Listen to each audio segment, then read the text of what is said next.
Sarah had always loved the quiet charm of her suburban neighborhood. Tree-lined streets, freshly mowed lawns, and the gentle hum of lawnmowers on weekend mornings made her feel like she'd found her own little piece of paradise. Every morning, she enjoyed her ritual: coffee on the porch, a quick stroll around the block, and waving to familiar neighbors. Life was peaceful, predictable, and safe. That's why, when she stepped outside one Thursday morning and noticed her trash cans were missing, a jolt of confusion shot through her. At first, she thought maybe she'd forgotten to pull them back in the night before. But no, the driveway was empty. No cans, no bags, nothing. She squinted down the street, hoping to spot them near the curb. But there was no sign. Strange, because the trash pickup wasn't scheduled for another day. Why would someone take her cans now? Sarah's mind raced. Had they been stolen, taken by mistake, or was this something else? She looked around, feeling the weight of every passing moment. Neighbors were starting to come out of their houses, eyes flicking curiously toward her empty driveway. Sarah's stomach twisted. Who would do this? And why?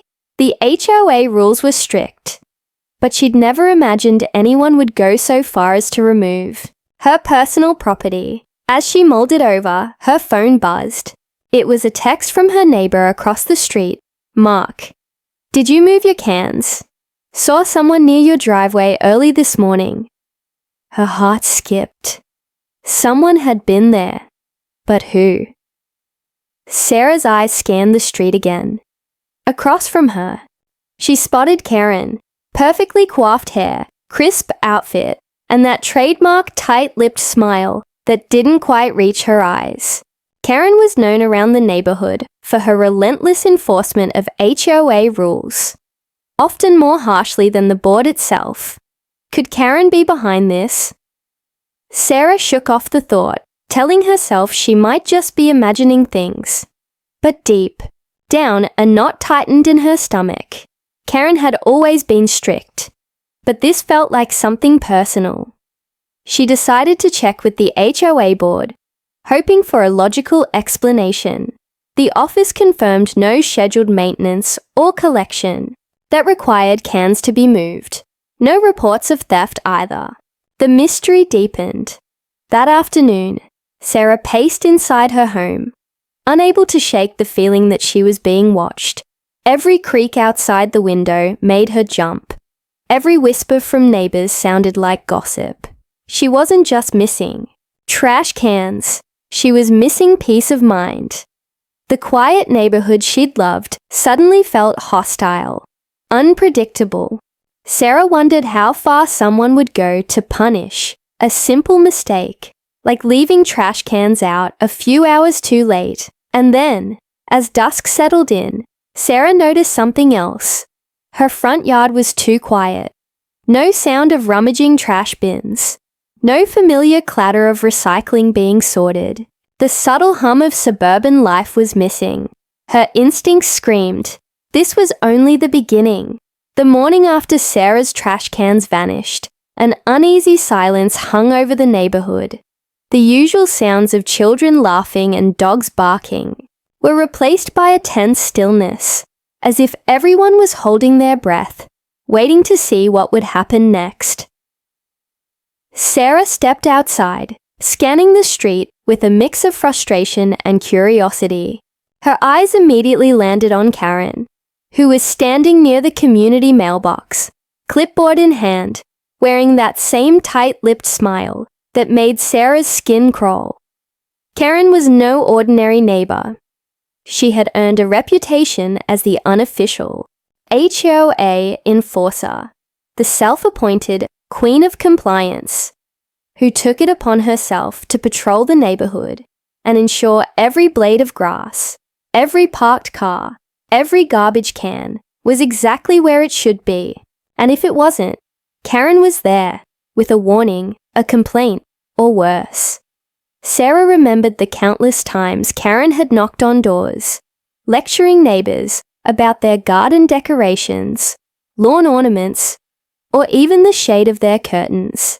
At community meetings, Karen's voice was loud and unforgiving, pushing for tighter rules and harsher penalties. Sarah had always kept her distance, never wanting to get caught in one of Karen's crosshairs. But now, with her trash cans missing, she couldn't shake the feeling that Karen had stepped over the line. Determined to get answers, Sarah walked cautiously toward Karen, who looked up and gave her a cold, calculating glance. "Good morning, Sarah," Karen said smoothly, her tone dripping with false politeness. "I noticed your trash cans were out past the allowed time yesterday. It's important we all follow the rules if we want to keep our neighborhood looking its best." Sarah clenched her fists, but kept her voice steady. "Yes, I know. I left them out a bit too long, but they're missing now. Have you seen them?" Karen's smile tightened, barely masking a hint of smugness. "I haven't seen your cans, but I do make sure everyone follows the rules. Sometimes people need a reminder." Sarah's heart pounded. Could Karen be admitting to something without actually saying it? The thought was infuriating and frightening. As the conversation ended, Sarah felt a sudden prickling sensation on the back of her neck, like a warning she couldn't ignore. This wasn't just about trash cans. Karen was sending a message. Over the next few days, Sarah began noticing other odd things. Her mail was slightly disturbed, as if rifled through, but nothing taken.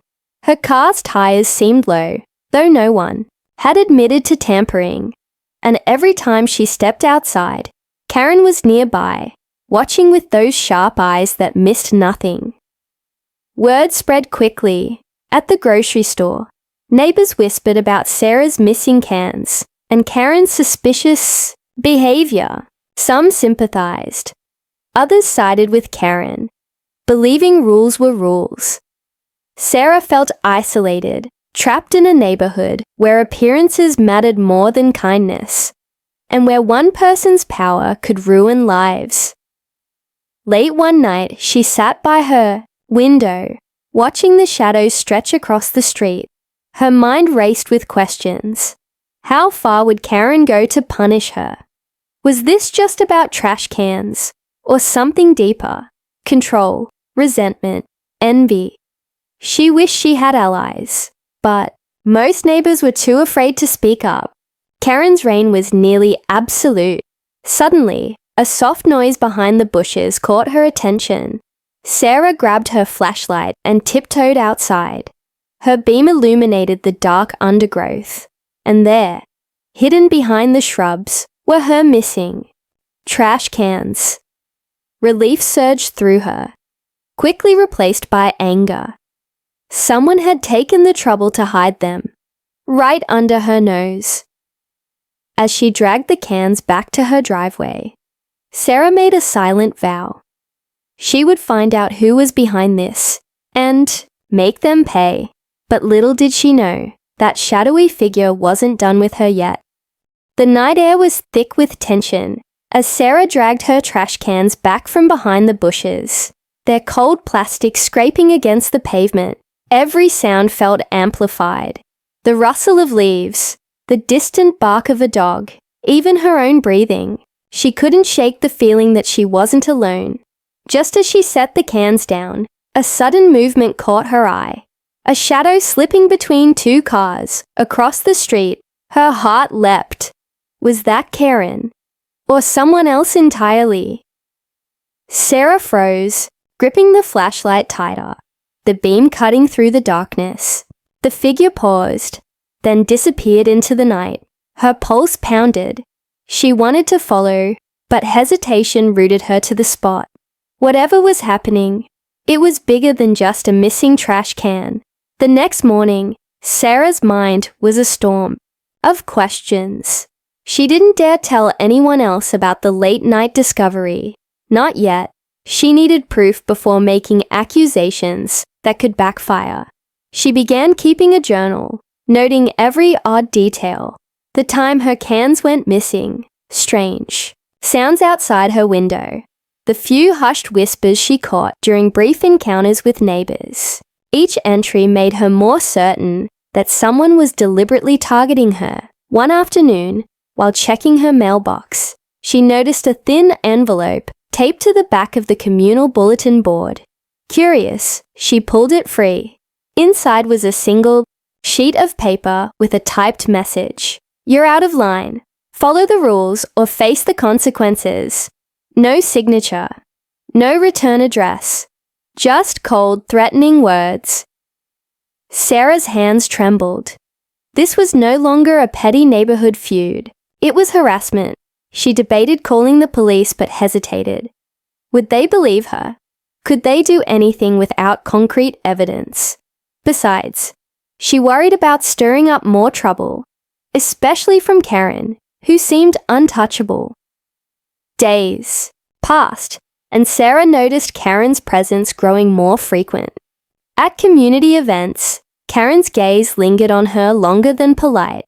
In whispered conversations, neighbors would pause when Sarah approached, their eyes flickering with uncertainty or avoidance. The weight of isolation pressed down on her. Who could she trust? One evening, as Sarah sat on her porch with her phone, she received an unexpected text from Mark, the neighbor who'd messaged her earlier. "If you want to catch Karen, watch tonight around 9 p.m. near the cul-de-sac." Sarah's heart raced. Mark had always been quiet, keeping to himself. Why was he reaching out now? Determined, Sarah agreed to meet him, deciding it was time to confront the mystery head-on. That night, the cul-de-sac was eerily silent, except for the faint hum of streetlights and the distant chirping of crickets. Sarah waited behind a tree, her breath visible in the cool air, eyes fixed on the spot where Mark had said Karen might appear. Minutes stretched into what felt like hours. Then, from the shadows, a figure emerged, tall, purposeful, and unmistakably Karen. She moved quickly toward a row of neatly trimmed hedges. Sarah held her breath as Karen bent down and with surprising stealth pulled out something large and black from behind the bushes. Sarah's flashlight flickered on. Karen froze, caught in the beam's glow. For a moment, neither moved. Then Karen snapped. "What are you doing here?" Sarah stepped forward, her voice steady, despite the adrenaline surging through her veins. "Looking for the truth." "Where are my trash cans, Karen?" Karen's eyes narrowed. "Maybe you should watch your own actions before accusing others." Before Sarah could respond, Karen turned sharply and disappeared down the street. Sarah's hands shook, but her resolve hardened. She knew Karen was hiding more than just trash cans. The question was, how far would Karen go to keep her secrets buried? As Sarah made her way home, the night air seemed colder, heavier. The battle lines had been drawn, and Sarah wasn't about to back down. The following morning, the neighborhood buzzed with quiet tension. Sarah could feel eyes on her as she stepped outside, each glance a mixture of curiosity and caution. Word of her late-night encounter with Karen was already making rounds, whispered in hushed tones like a brewing storm. Sarah's phone chimed. A message from Mark. "Be careful, Karen's not someone you want to cross." His warning only fueled her determination. By midday, Sarah's frustration had mounted too high to ignore. She decided it was time for a face-to-face confrontation. No more shadows or silent threats. If Karen wanted a war, Sarah would meet her on the battlefield. She walked up the street to Karen's house. Heart pounding, palms sweaty, Karen's porch was immaculately clean. A small garden sign reading Neighborhood Watch glinting in the sun. Sarah rang the doorbell, steadying herself. Karen opened the door, eyebrow raised in surprise, then cool amusement. "Sarah, what a pleasant surprise." Sarah took a breath. "I want to talk about my trash cans." and everything else that's been happening. This has gone too far, Karen. Karen's smile faded, replaced by something sharper, colder. You think this is about trash cans. This is about respect, about keeping order. Sarah shook her head, voice firm. No one asked you to become judge, jury, and executioner. You're crossing lines, hiding my things, threatening me. That's harassment. Karen stepped forward, lowering her voice to a near whisper. Harassment? Sweetheart, I'm protecting this community from chaos. People like you, who break rules, threaten everything we've built. Sarah's eyes narrowed. I left the cans out a few hours too long. That doesn't justify stealing them or vandalizing my car. Karen's jaw tightened. Maybe it's a lesson you need. Suddenly, Karen's expression twisted into something fierce. You think you can just push back? This neighborhood isn't yours to take over. Sarah's pulse thundered in her ears. I'm not taking over. I'm standing up for myself and for what's right. The tension between them was electric, the air thick with hostility. Karen's eyes flashed dangerously. Careful, Sarah. You don't want to make an enemy of me. Sarah squared her shoulders, refusing to back down. Maybe it's time someone did. Karen's lips curled into a mocking smile. We'll see about that. The door slammed shut, leaving Sarah standing on the porch, heart racing but resolute. Back, on the sidewalk, Sarah's phone buzzed again. A text from an unknown number. Stop digging, or things will get worse. Her stomach churned. The threats were escalating, and now they were anonymous. Determined, Sarah called Mark. I'm not backing down. If Karen's going to fight, I'm ready. Mark's voice was low, but steady. Good, because I've seen her pull stunts like this before. And it's not just about trash cans. Sarah swallowed hard. What do you mean? There are others. Neighbors who've disappeared from the community, or been forced out, quietly, without much fuss. Karen's been behind it all. A cold chill ran down Sarah's spine. This was bigger than petty HOA disputes. It was a calculated power play. That night, as Sarah lay in bed, her mind spun with fear and determination. She wasn't just fighting for her trash cans anymore. She was fighting for her home, her dignity, and the truth. And she vowed, no matter what Karen threw at her next, she wouldn't back down. The days following Sarah's confrontation with Karen blurred into a haze of tension and uncertainty. The neighborhood's familiar rhythm was shattered, replaced by a charged atmosphere, where every glance felt like a calculated move in a high-stakes game. Sarah felt the walls closing in. One morning, Sarah stepped outside to find her car door smeared with thick, dark paint. Words crudely scrawled. Watch your step. Her breath caught, a surge of anger mixed with fear rising in her chest. Whoever was behind this wasn't just sending a warning. They wanted to intimidate. She took photos and immediately sent them to Mark. His response was swift. This is serious, Sarah. Karen's been known to use more than words to silence people. Sarah's mind raced. What other measures might Karen take? How far would she go? That evening, Sarah received another chilling message. This time slipped under her front door. Stop stirring the pot, or things will get worse. She clutched the note, heart pounding. This was harassment, pure and simple. But Sarah refused to be cowed. She called the police and filed a report. The officers listened politely, took the evidence, but offered little reassurance. Without proof of who's behind this, there's only so much we can do, one officer said. Sarah understood. Proving Karen's involvement would be difficult. Karen was careful, calculating, always covering her tracks. Determined to fight back, Sarah installed security cameras around her property. Each night, she reviewed footage, searching for any sign of the shadowy figure who had stolen her cans and now threatened her peace. On the third night, the cameras caught movement.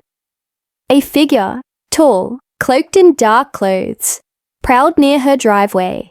Just past midnight, the person crouched and carefully pulled out a pair of her trash cans from behind the bushes, placing them out of sight. The figure moved with practiced stealth. Clearly familiar with the neighborhood's layout, Sarah's blood ran cold. She zoomed in on the footage, her heart sinking as the shadow paused and glanced directly toward the camera. The figure's face was obscured, but Sarah swore the posture, the walk. They belonged to Karen. She forwarded the footage to the police, who promised to investigate, but Sarah knew the truth. This was no simple HOA dispute. Karen was using fear and intimidation as weapons, and Sarah was the target. The following days brought whispers and sideways glances from neighbors. Some offered sympathy. Others avoided her altogether. The community was divided, caught in Karen's web of control and silence. Sarah felt isolated but unbroken. Then one evening, as she returned home from work, she found a stranger waiting by her front door. A young woman, nervous but determined. "I'm Emma," she said softly. "I used to live here, but Karen made it impossible for me to stay." Emma's eyes darted around, as if afraid of being watched. "She targeted me with threats, vandalism. I had to move. You're lucky to have caught on early." Sarah's heart ached for Emma's story. It confirmed everything she feared. Karen wasn't just a petty rule enforcer. She was a predator. With Emma's support, Sarah felt a surge of hope. Together, they could stand stronger. But as Sarah locked her door that night, the chilling thought remained. Karen wasn't finished yet. The neighborhood's war had only just begun. Sarah sat at her kitchen table, eyes fixed on the grainy footage, playing over and over on her laptop. The figure lurking near her driveway was unmistakably Karen, or so it seemed. But to the police, it was just a shadow, an unconfirmed identity. Her frustration boiled. How could the law protect her if they didn't believe her? If the neighborhood's queen bee played her cards right, she could slip through every investigation with ease. That afternoon, Sarah made the call. She dialed the local police department's non-emergency number and requested a meeting with an officer familiar with HOA disputes and harassment cases. The receptionist sounded polite but skeptical. "Ma'am, these are civil matters. Police usually only get involved if there's clear criminal activity." Sarah's voice remained steady. "I understand, but there's vandalism, theft, and threats. This isn't just a civil disagreement." A day later, Officer Ramirez arrived, mid-30s, with a no-nonsense attitude and a calming presence. Sarah felt a flicker of hope. "I've reviewed your reports and the footage," Ramirez said, flipping through pages. "It's suspicious, no doubt, but we need concrete evidence linking Karen to these acts. Surveillance alone isn't enough." Sarah nodded, biting back frustration. "She's been harassing me for weeks. I have texts, the vandalism photos, and the hidden trash cans.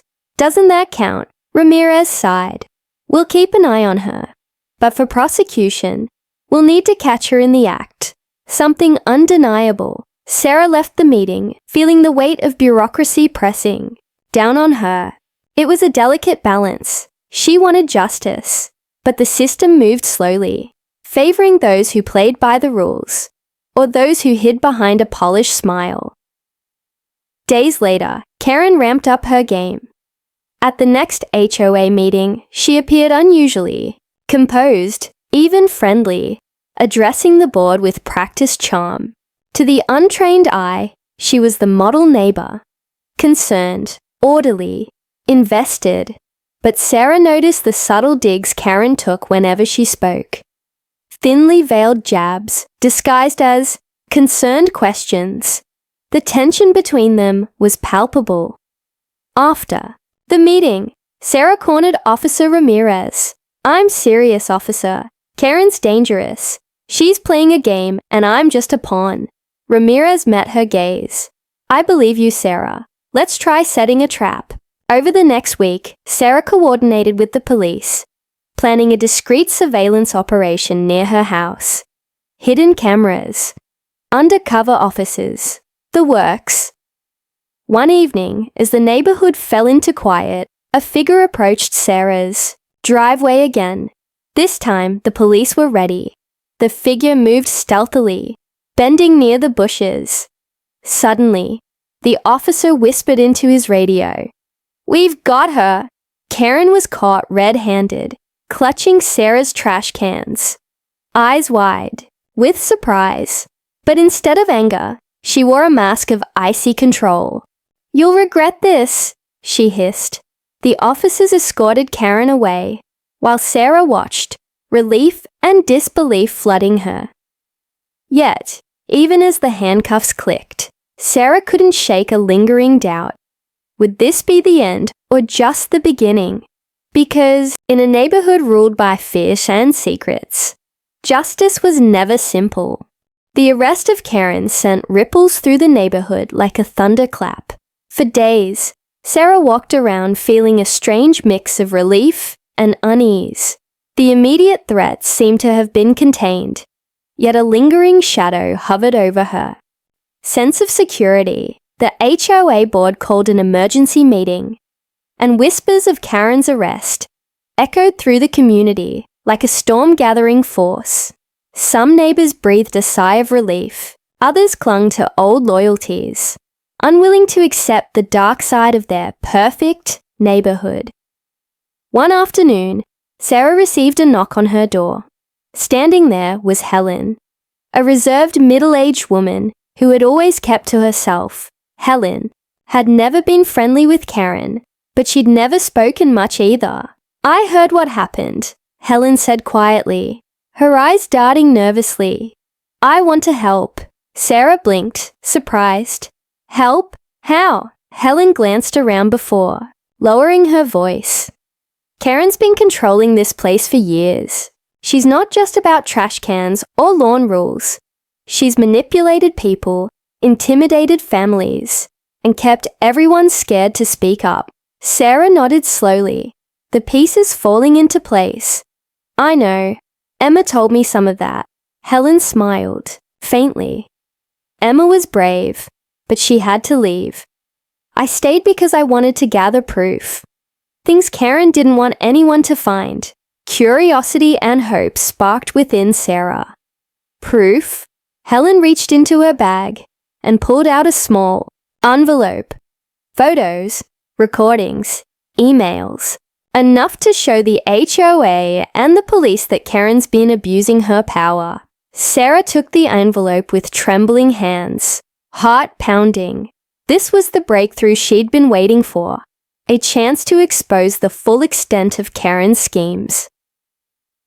That night, Sarah and Helen pored over the evidence. The emails revealed Karen's coordinated efforts to spread rumors about certain neighbors, pressure the HOA board to fine families unjustly, and even secretly sabotage those who resisted her control. One recording chilled Sarah to the bone. Karen, on a hidden microphone, threatening another neighbor who had dared to complain about her tactics. The truth was far darker than Sarah had imagined. Together, they brought the evidence to Officer Ramirez, who promised to reopen the investigation with a new urgency. But even as justice seemed within reach, Sarah felt a shiver of doubt. Karen's arrest might only be the surface of something deeper, something more insidious. Days later, as Sarah walked home from the grocery store, she spotted Karen's old car parked suspiciously near the park. The vehicle was empty, but the message was clear. Karen was still watching. Sarah's resolve hardened. She wasn't just fighting for herself anymore. She was fighting for everyone who had been silenced by fear and intimidation. With Helen's support and the police now involved, Sarah felt the tide beginning to turn. But in the shadows of the neighborhood, The battle was far from over. The following week was a whirlwind. The evidence Helen had provided led to a full investigation by the HOA and local authorities. Karen's grip on the neighborhood began to unravel as more neighbors came forward. Emboldened by Sarah's courage, the HOA board voted unanimously to remove Karen from all community leadership positions, and the police reopened harassment and vandalism cases connected to her. The once feared Queen of Compliance now faced legal consequences. Sarah felt a cautious hope stirring inside her. Maybe, just maybe, the nightmare was ending. But just as the neighborhood started to breathe easier, Sarah received an unexpected phone call. The voice on the other end was unfamiliar, calm, measured, and chillingly polite. "Ms. Thompson, I'm Detective Lawson. I've been reviewing the ongoing case against Karen. Your name keeps coming up." Sarah's heart skipped. "Yes, I've been targeted by her, but I'm the victim." Detective Lawson's voice was steady. "That's what I thought at first, but there's more beneath the surface." Sarah frowned, confused. "There are inconsistencies in the timeline of the vandalism and harassment. Some of the evidence points to unusual behavior." Sarah's breath caught. "Are you saying I'm involved?" "Not directly," the detective said carefully. "But your role in escalating conflicts has been noted. We want to ensure all sides are heard before moving forward." A cold wave of shock washed over Sarah. Was this a misunderstanding or a deeper manipulation? Determined to clear her name, Sarah agreed to meet Detective Lawson. At the station, she was presented with statements from neighbors, some supportive, others accusing her of stirring trouble, even fabricating evidence. It felt like a trap, a last desperate attempt to discredit her. But Sarah stayed firm, providing her own evidence and recounting the harassment in detail. Detective Lawson listened carefully. After hours of interviews and reviews, the detective leaned forward. Karen's actions were criminal, but this case has revealed a complex web of neighborhood tensions, rivalries, and grudges. Sarah nodded, exhausted but resolute. "Be prepared," Lawson warned. "In small communities, truth can be messy, but we're committed to justice." Back home, Sarah realized the battle wasn't just about one woman. It was about reclaiming trust, restoring community, and standing up to silence. Weeks later, the neighborhood began to heal. New leadership emerged in the HOA, committed to fairness and transparency. Sarah and Helen organized community events to rebuild connections, fostering an environment where everyone felt safe to speak. And though scars remained, Sarah felt stronger than ever. The trash cans were no longer just cans. They were symbols of resistance, of a woman who refused to be silenced by fear and intimidation. As for Karen, she faced charges, but her influence was broken. Sarah often looked out at her peaceful street and smiled, knowing that sometimes the toughest battles bring the greatest victories.